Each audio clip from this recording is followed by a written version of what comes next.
Heading लिखो दुर्बल क्षारक, week bases, week bases. हो गया।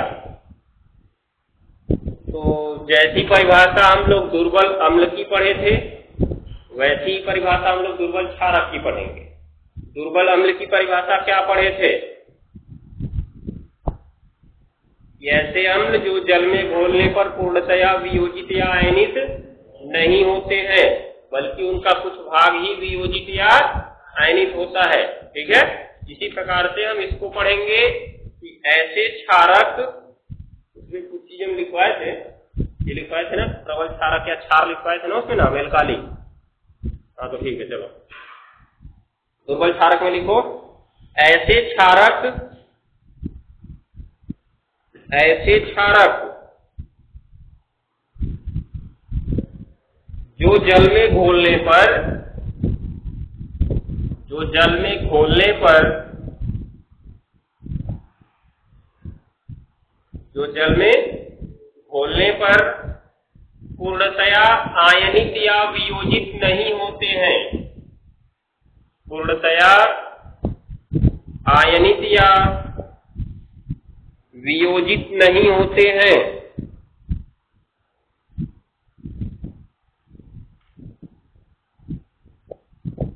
पूर्णतया आयनित या वियोजित नहीं होते हैं। हो गया ना? दुर्बल क्षारक कहलाते हैं, दुर्बल क्षारक कहलाते हैं। हो गया? दुर्बल क्षारक कहलाते हैं।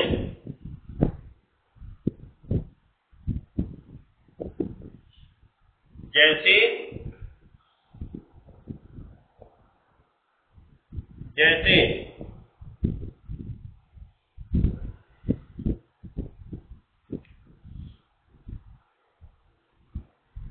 AlOH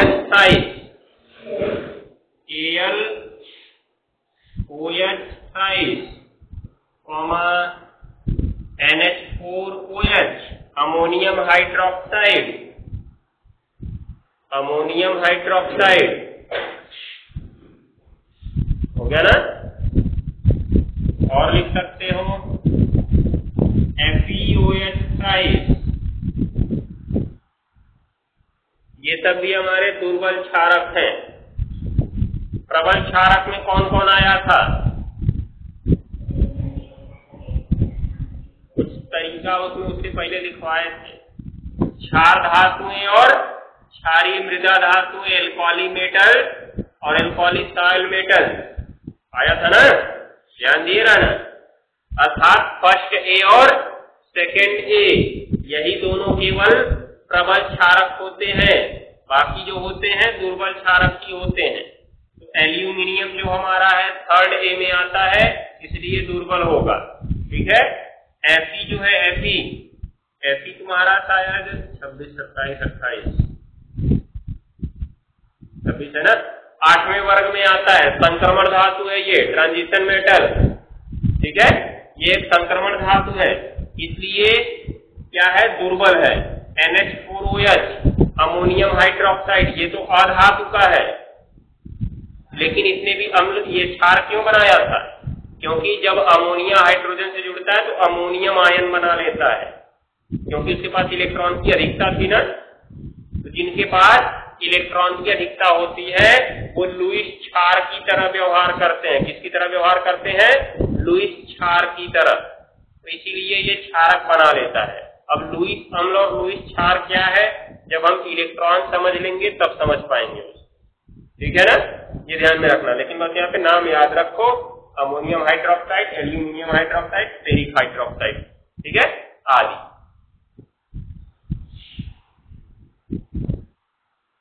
हो गया? अब देखो एक एग्जांपल समझ लो। AlOH है तो इसका वियोजन अल्प होगा। क्या होगा जी? अल्प वियोजन होगा। कहां पर? जल में, ठीक है। क्या बनाएगा जी, Al के ऊपर 3+ और उसके बाद OH माइनस होता है कि OH के ऊपर 3- होगा, केवल OH माइनस होगा और सामने क्या लिखेंगे हम, 3 लिखेंगे। ये प्रकार से होगा इसका वियोजन और अल्प वियोजन होगा, मतलब कम मात्रा में, अधिक नहीं, ठीक है। तो लिख सकते हो इसको।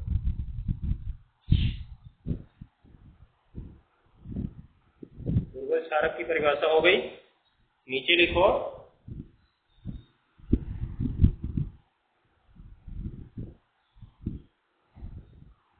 एक सिंगल इंडिकेट पॉइंट,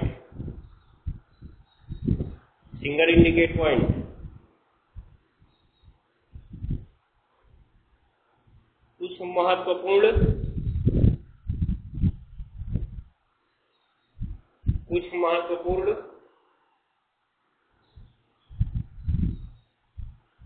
हो गया।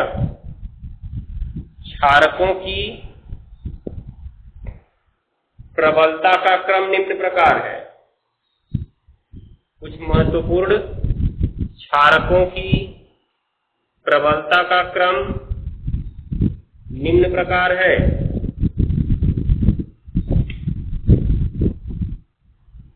हो गया, क्रम लिख लो,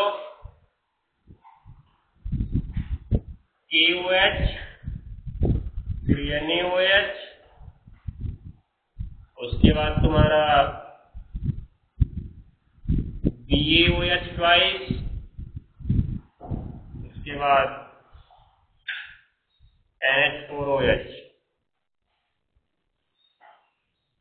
NH4OH,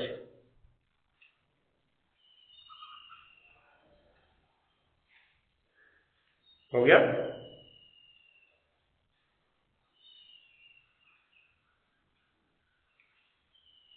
इसमें मूर्खता वाला काम किया, लिखा है क्षारों की प्रबलता का क्रम, पहले KOH लिखा, फिर NaOH लिखा, फिर इसको लिखा, तब इसको लिखा है। और जबकि हमने पहले में पढ़ा था कि ये तीनों के तीनों स्ट्रॉन्ग बेसेज हैं और ये वीक बेसेज है, तो वीक बेसेज स्ट्रॉन्ग से कैसे ज्यादा प्रबल हो सकता है। चलो अब लिखेंगे हेडिंग, क्षारकों के भौतिक गुण। क्षारकों के भौतिक गुण हो गया हेडिंग। तो इसमें पहला नंबर लिखो, पहला नंबर, सभी क्षारक जल में विलय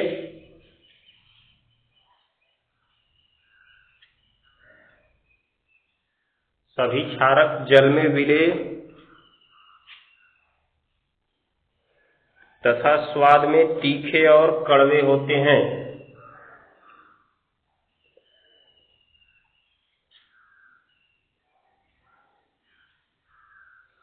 तीखे और कड़वे होते हैं।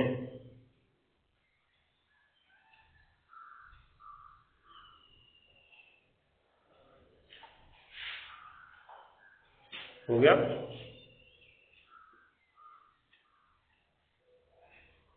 दूसरा नंबर, क्षारक लाल लिटमस पेपर को नीला कर देते हैं। क्षारक लाल लिटमस पेपर को नीला कर देते हैं।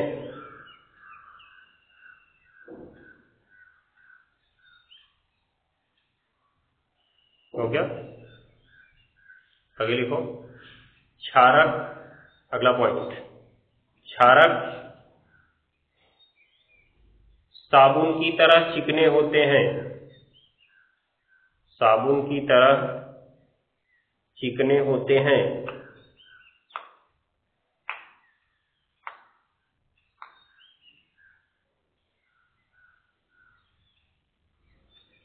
हो गया।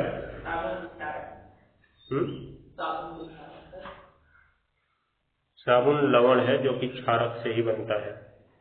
क्या होता है, सोडियम हाइड्रोक्साइड की क्रिया जब स्टीयरिक अम्ल से कराते हैं, C17H35POOH से, तो क्या बनेगा, तनिक समझाओ।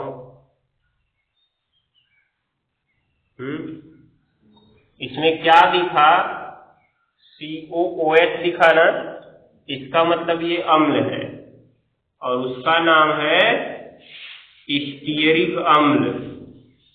और ये क्या है, क्षार है ना, सोडियम हाइड्रोक्साइड। तो क्षार और अम्ल क्रिया करते हैं तो क्या बनता है, लवण और जल बनता है ना। तो इसका OH हट जाएगा और इसका H हट जाएगा, क्या बन जाता है, C17H35COO, उसके बाद Na, उसके बाद +H2O बनेगा। उससे हमसे मतलब नहीं है, हमको तो इसको जानना था। इसका नाम होता है सोडियम स्टीयरेट, ठीक है। यही होता है साबुन, ध्यान देना। और सारे साबुन होते हैं, ये सबसे छोटा है, 17 से लेके 35 तक के कार्बन होते हैं साबुन में। तो इसमें 17 कार्बन वाला हमने लिया है। 18 कर सकते हो, 20 कर सकते हो, 22 कर सकते हो, ठीक है। तो ये प्रकार से हमारा साबुन बनता है। तो साबुन किससे बना, क्षार से ही बनाना है। इसमें क्षार का मुख्य रोल होता है, क्योंकि ये तो हमारा कार्बनिक यौगिक है। इसमें H निकलने के बाद ये एक कार्बनिक भाग बचता है और ये हमारा आयनिक भाग इधर बनाता है, ठीक। तो साबुन भी चिकना ही लगता है। आगे लिखो अगला पॉइंट,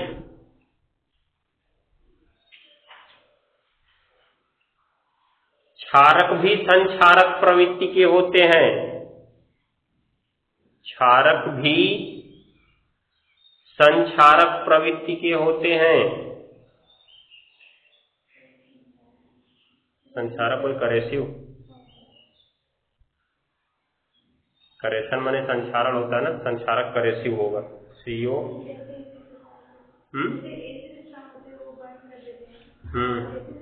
नहीं, ऐसा नहीं करेंगे भी, इसमें आगे लिखो संक्षारक प्रवृत्ति के होते हैं। क्या लिखे, क्षारक भी संक्षारक प्रवृत्ति के होते हैं, परंतु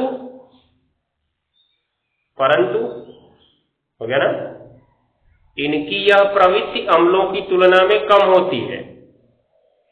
परंतु इनकी यह प्रवृत्ति अम्लों की तुलना में कम होती है, यह ध्यान में रखना है। संक्षारक प्रवृत्ति ये भी दिखाएंगे, लेकिन अम्ल की जितना नहीं दिखाएंगे।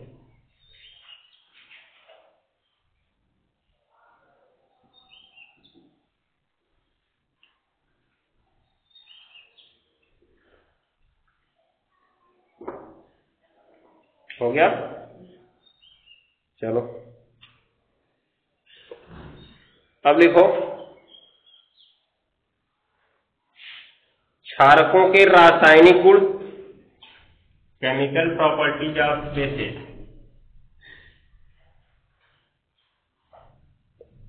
क्षारकों की रासायनिक गुण,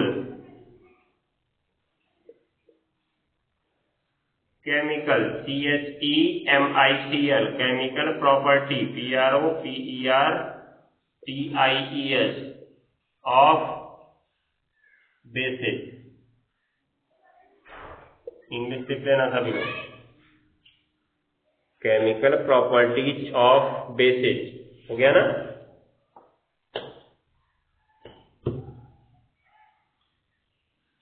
अब जैसे अम्ल का हमने पढ़ा था वैसे इनका भी होगा।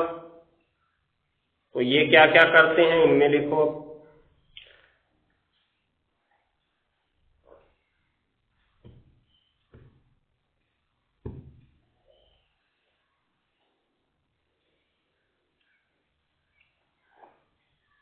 हो गया, पहली हेडिंग इसमें लिखेंगे धातु के साथ क्रिया। धातु के साथ क्रिया,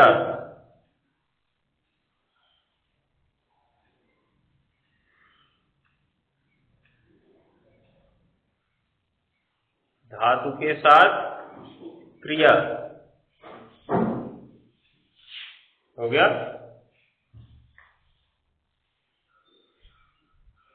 इसमें लिखेंगे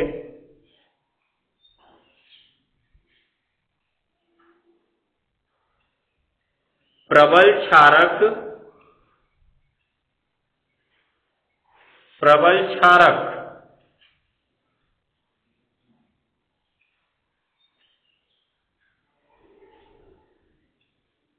प्रबल क्षारक धातुओं के साथ क्रिया करके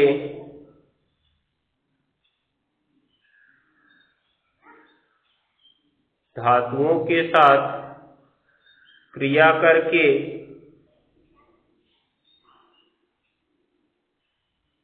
धातुओं के साथ क्रिया करके लवण बनाते हैं, लवण बनाते हैं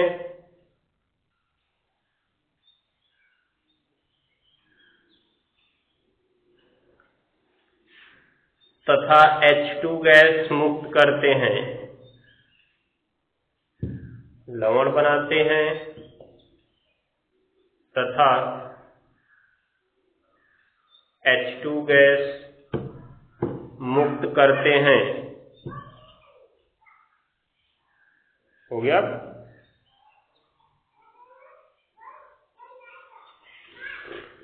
आगे लिख लेना। परंतु ऐसी क्रिया सभी धातुओं के साथ संभव नहीं होती है। परंतु ऐसी क्रिया सभी धातुओं के साथ संभव नहीं होती है।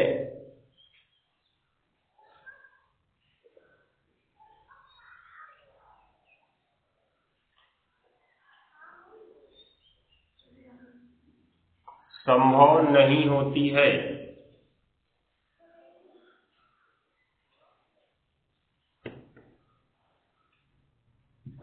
हो गया ना? अब देख सकते हो यहां पे तुमने पढ़ा इसके पहले धातु प्लस अम्ल, तीर के बाद लवण प्लस हाइड्रोजन, पढ़े थे इसको। जो हाइड्रोजन से ऊपर होती हैं वो अम्लों से क्रिया करके हाइड्रोजन विस्थापित कर देती हैं। जैसे हमने देखा था Na का HCl से क्रिया, NaCl बना लिया था और H को विस्थापित कर दिया था तो H2 बन गया था, बना था। संतुलित करने के लिए यहां पे दो कर दें,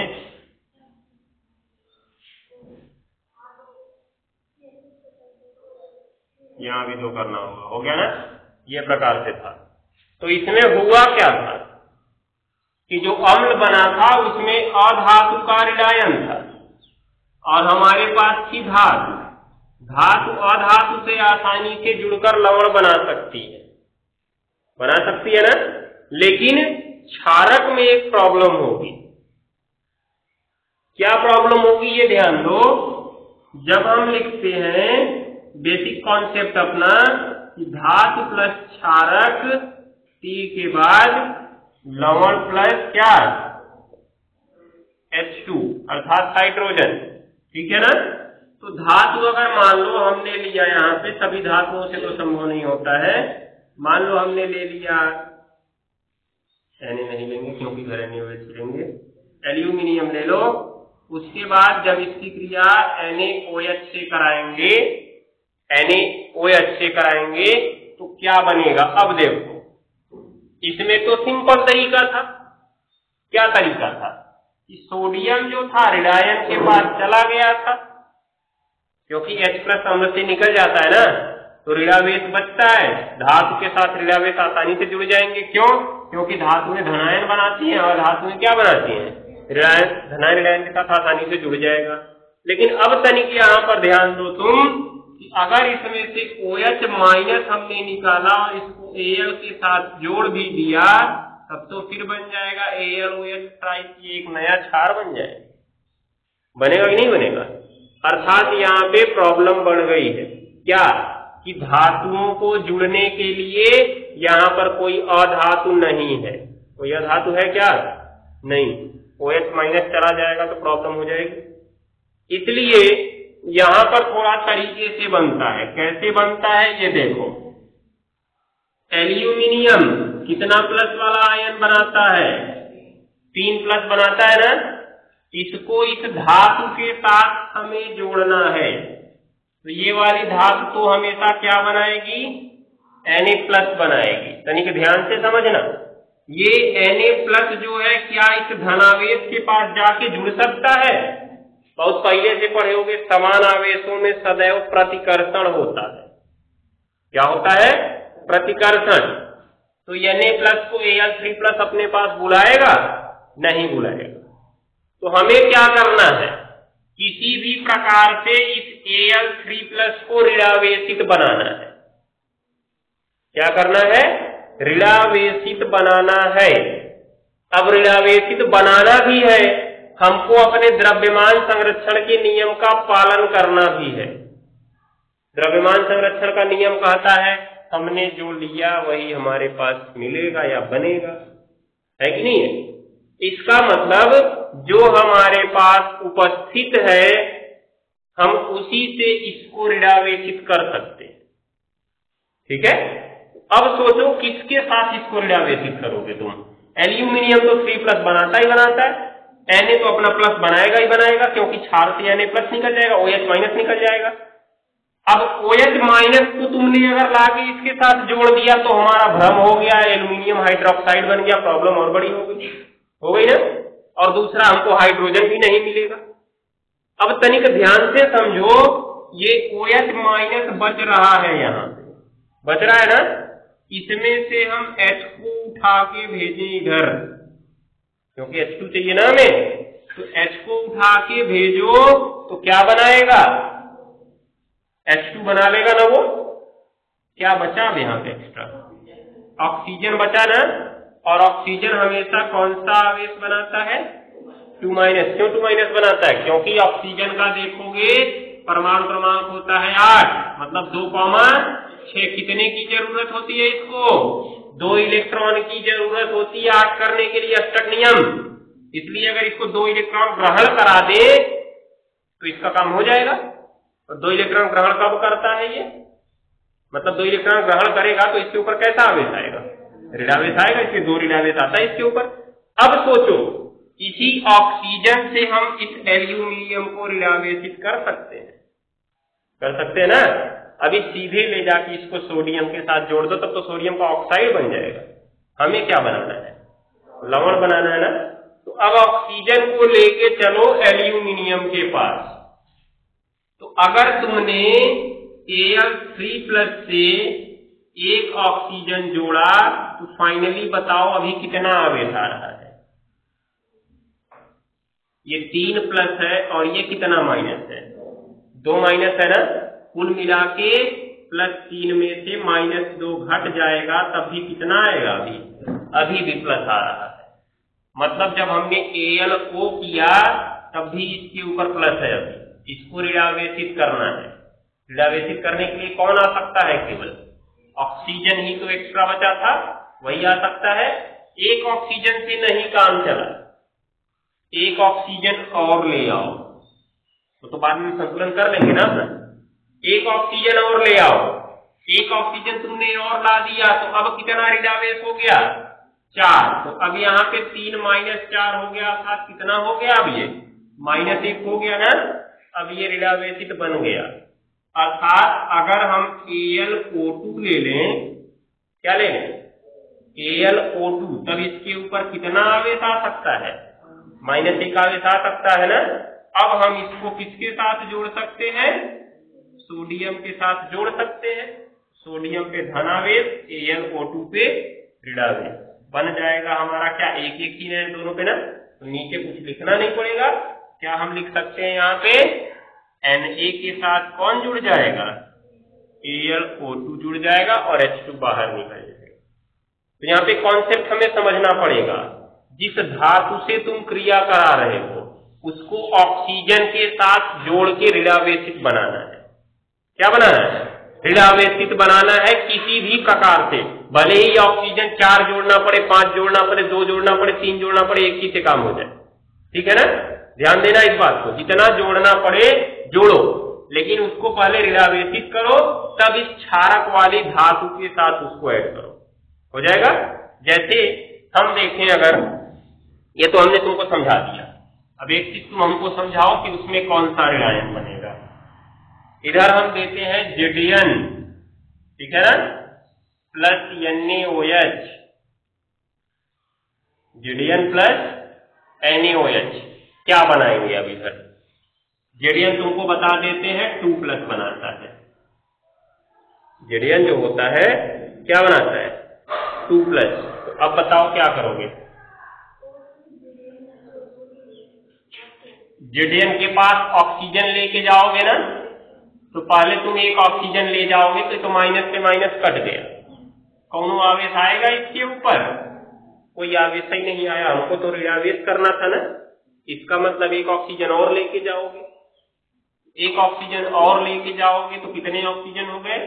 2 ऑक्सीजन। तो कुल मिला के 2 दूनी 4 तो माइनस हो गया, और कई 2+ हुआ है? 2+ हुआ, मतलब कितना माइनस आ गया इसके ऊपर? 2 माइनस आ गया। तो जेडीएन O2 के ऊपर 2 माइनस आया ना, क्योंकि ऑक्सीजन 2 हो चुका है अब, हुआ। तो जेडीएन O2 के ऊपर 2 माइनस आया, और इसको जोड़ना किसके साथ है?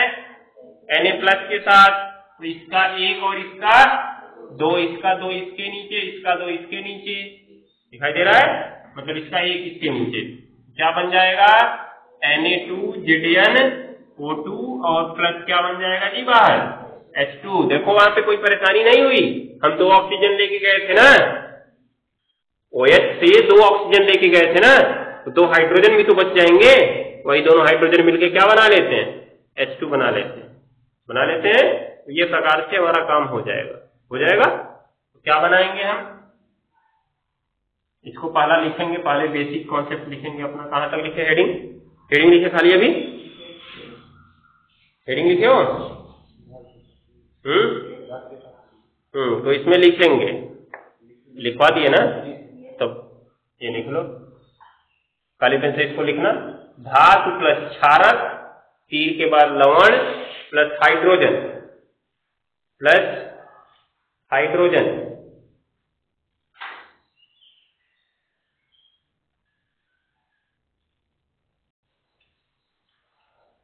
इसमें लिखो पहला एग्जाम्पल नंबर 1, क्या लिखेंगे? एल्यूमिनियम धातु की क्रिया, एल्यूमिनियम धातु की क्रिया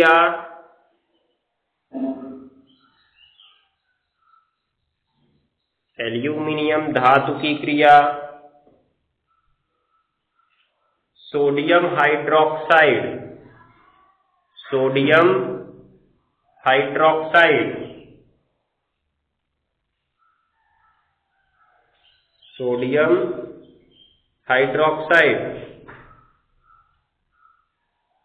हो गया। के जलीय विलयन से कराने पर, सोडियम हाइड्रोक्साइड के जलीय विलयन से कराने पर, सोडियम हाइड्रोक्साइड के जलीय विलयन से कराने पर हो गया सोडियम मेटा एल्यूमिनेट,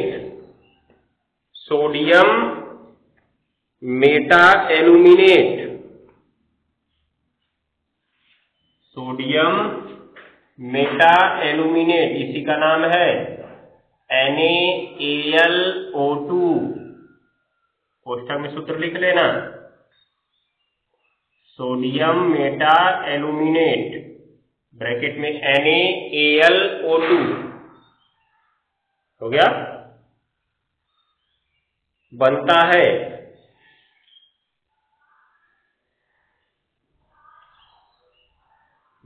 है तथा हाइड्रोजन गैस निकलती है,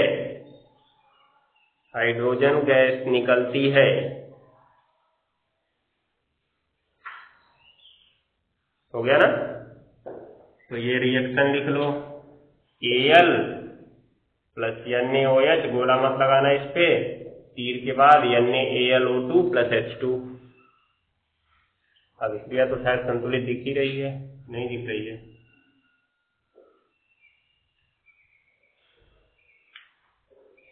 नहीं दिख रही है।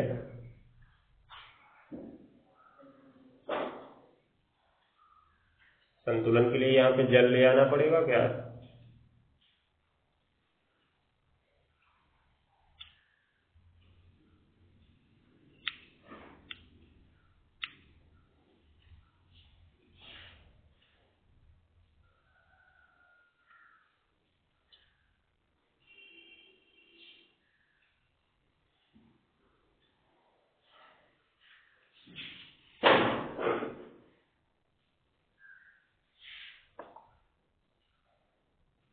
एक काम करो, यहाँ पे प्लस H2O भी लिख लो, तब संतुलन हो जाएगा आसानी से।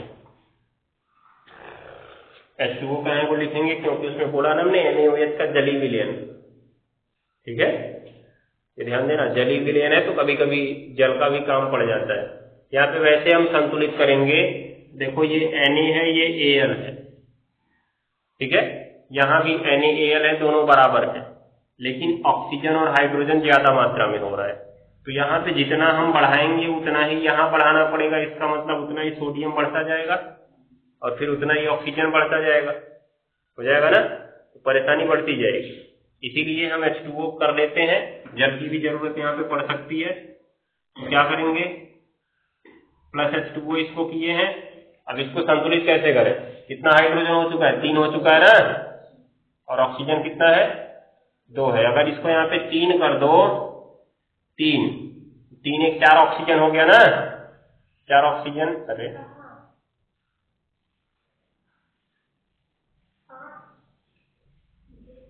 3 ना करें, इसको 2 करें, ठीक है, फिर इसको यहाँ पे कितना करें, 2 करते हैं, ठीक। तो अब देखोगे तुम 2 ऑक्सीजन इसमें, 1 ऑक्सीजन इसमें, 3 ही हुआ ना, और यहाँ पे कितना हो चुका है, 4। तो जल के सामने 2 कर दिया जाएगा, तो 2 ऑक्सीजन इसमें, 2 ऑक्सीजन इसमें, 4 ऑक्सीजन हो जाएंगे ना। उसके बाद से बचा एल्यूमिनियम, इधर देखो 2 एल्यूमिनियम हो चुका है 2 करने के बाद, हो गया ना, यहाँ पे 2 एल्यूमिनियम कर दो। हाइड्रोजन देखो 2 दूनी 4, 4 और 2 6, इसके सामने कितना कर दो, 3, ये हमारा संतुलित हो गया, नोट कर लो। जहां जल की जरूरत पड़ेगी वहीं कराना, मतलब बिना जल के संतुलित हो गया तो ठीक है, आया समझ में। अगर बिना जल के संतुलित हो गया तब कर सकते हो, लेकिन अगर जल आवश्यक है, संतुलित नहीं हो रहा है, तब जल लगा लेना उसमें, हो गया। दूसरा नंबर एग्जाम्पल लिख लो इसमें, ऊपर वाला दूसरा नंबर, जिंक धातु की क्रिया, जिंक धातु की क्रिया, जिंक धातु की क्रिया, हो गया। सोडियम हाइड्रोक्साइड, सोडियम हाइड्रोक्साइड के जलीय विलयन से कराने पर, के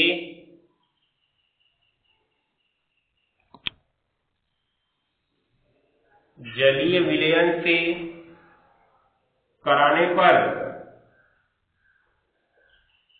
के जलीय विलयन से कराने पर, हो गया, सोडियम जिंकेट, सोडियम जिंकेट, नाम ध्यान से देखना, सोडियम जिंकेट, एल्यूमिनियम से बना तो एल्यूमिनेट बना था, जिंक से बना तो क्या हो गया, जिंकेट हो गया, बस अंतर यही है, हो गया ना। सोडियम जिंकेट बनता है और H2 गैस निकलती है, और H2 गैस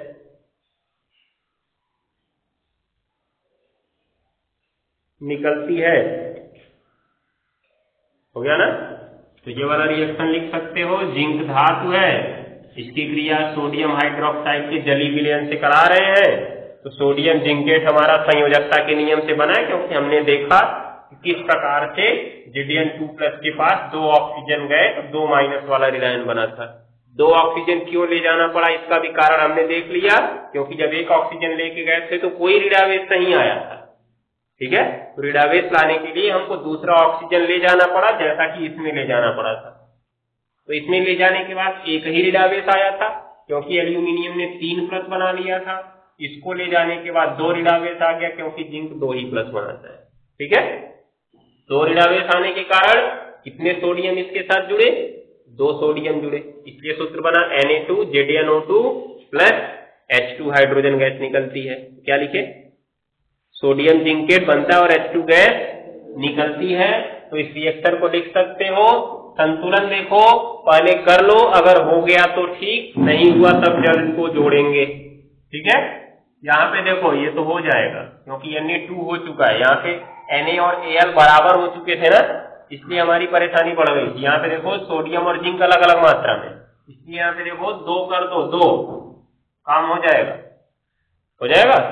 2 सोडियम हो गया, ये 2 ऑक्सीजन हो गया और 2 हाइड्रोजन हो गया। दिख रहा है, तो ये संतुलित हो गया, इसलिए यहाँ पे जल को लिखने की जरूरत नहीं है। ठीक,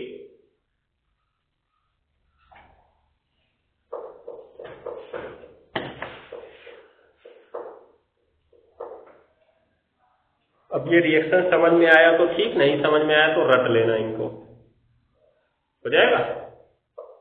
वैसे बना सकते हो, अगर मान लो हम एक और दे दें, एक वैसे ही हम समझ लेते हैं, 2 तो लिखवा दिए बहुत, एक साधारण रूप में समझा जाए क्या बनेगा।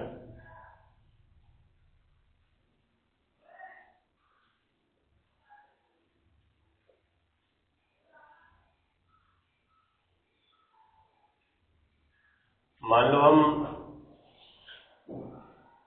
जिंक की क्रिया कराएं, जिंक एल्यूमिनियम,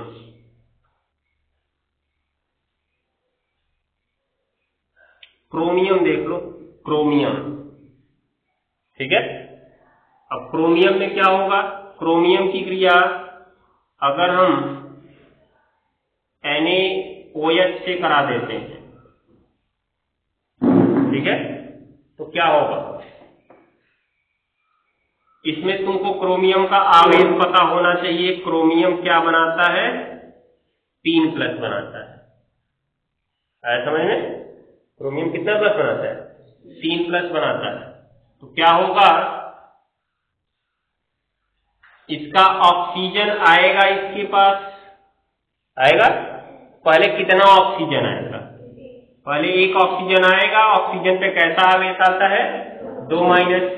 तो जब इन दोनों को हम जोड़ दिए, बना लिए CrO, तो ये 3 प्लस है और 2 माइनस है, तो घटने के बाद कितना बचेगा, अभी इसके ऊपर +1 है, हमको क्या बनाना है, इसको माइनस करना है। तो क्या 1 ऑक्सीजन से काम चला, नहीं चला, तो क्या करेंगे, 1 ऑक्सीजन और लेके आएंगे, ले आएंगे, फिर क्या हो जाएगा, 2 ऑक्सीजन हो गए, तो अब कितना माइनस हो गया, 4 माइनस हो गया, तो कितना आवेश बच गया, अब -1 बच गया, तो कितना हो गया, ये CrO2 हो गया ना, CrO2। तो क्या हो गया, कितना माइनस इसके ऊपर आया, -1 आया, और ये 1 सोडियम से जुड़ जाएगा, Na प्लस बनाता है और CrO2 पे माइनस आया, तो NaCrO2 हो जाएगा सूत्र इसका सीधे सीधे, क्योंकि 1 + 1 माइनस है। ठीक है, ये ध्यान देना। तो इसका नाम होता है, सोडियम क्रोमेट नहीं होता, इसका नाम क्रोमाइट होता है। क्यों आइट होता है, क्योंकि जो क्रोमियम होता है अभी इससे बड़ा आयन भी बनाता है। क्रोमियम जो होता है 6 प्लस वाला आयन भी बनाता है। कितना बनाता है, 6 प्लस। इस 6 प्लस वाले आयन को हम क्रोमेट कहेंगे जब इसका बनेगा तब। क्यों, क्योंकि हमने कल बताया था, कल क्या उसके पहले ही बता चुके हैं, जब किसी तत्व के 2 या 2 से अधिक ऋणावेश बनते हैं या ऋणायन बनते हैं तो अधिक वाले में 8 लगता है, कम वाले में 8 लगता है। पता है, ठीक नहीं होता है। SO4 पे 2 माइनस का नाम क्या बताए थे, सल्फेट, और SO3 भी बनाता है ये, तो इसका नाम सल्फाइड। ठीक है, तो अभी देखो इसमें तो कम था, ऑक्सीजन की मात्रा कम थी, इसलिए 8 लगा, इसमें ऑक्सीजन की मात्रा ज्यादा थी इसलिए क्या लगा 8 लगा। इसमें कैसे पता करें हम, इसमें तो अभी नहीं बनाया ना इसका बना लो क्या होगा। इसको रिडावेस करने के लिए कितने ऑक्सीजन की जरूरत पड़ेगी, क्रोमियम के ऊपर 6 प्लस है ना, 1 ऑक्सीजन लाओगे 2 माइनस, तो अभी 4 प्लस बचा हुआ है ना, 2 ऑक्सीजन लाए तो 4 माइनस हुआ, फिर भी 2 प्लस बचेगा, 3 ऑक्सीजन ले आए तो 6 माइनस से 6 प्लस कट के अभी क्या हुआ 0। इसका मतलब रिडावेस बनाना है तो कितना लाना पड़ेगा 4 ले आना पड़ेगा, तो CrO4 पे 2 माइनस बनेगा और CrO4 पे जब 2 माइनस बनेगा तो यह Na के साथ कैसे जुड़ेगा Na प्लस, फिर CrO4 पे कितना माइनस 2 माइनस, इसका 2 इसके नीचे इसका 1 इसके नीचे, तो क्या बनेगा Na2CrO4। तो इसमें देखो ज्यादा ऑक्सीजन, इसमें देखो कम ऑक्सीजन ना, जिसमें कम ऑक्सीजन उसमें 8 लगा देंगे और जिसमें ज्यादा ऑक्सीजन उसमें क्या लगा देंगे 8 लगा देंगे। तो अगर यहाँ पे 4 वाला बनाओगे तो सोडियम क्रोमेट होगा, और अगर 2 वाला बनाओगे तो सोडियम क्या होगा क्रोमाइट होगा। ठीक है, ये प्रकार से हम कर सकते हैं। तो इसी प्रकार लिख लो तुम, इसी प्रकार Cr plus NaOH, Cr plus NaOH बराबर तीर के बाद लिख लेना Na2CrO4 और प्लस H2। 4 वाला लिख दे रहे हैं यहाँ पे क्योंकि नाम सबका एक ही तरह से हो जाएगा ना, तब ये भी क्रोमेट हो जाएगा। जैसे वो जिंकेट बना, नीचे वाला एल्यूमिनेट बना था, ये वाला क्या हो जाएगा क्रोमेट हो जाएगा ना। बस इसी प्रकार करके इसको लिख लो, बाकी चीजें करूंगी अब।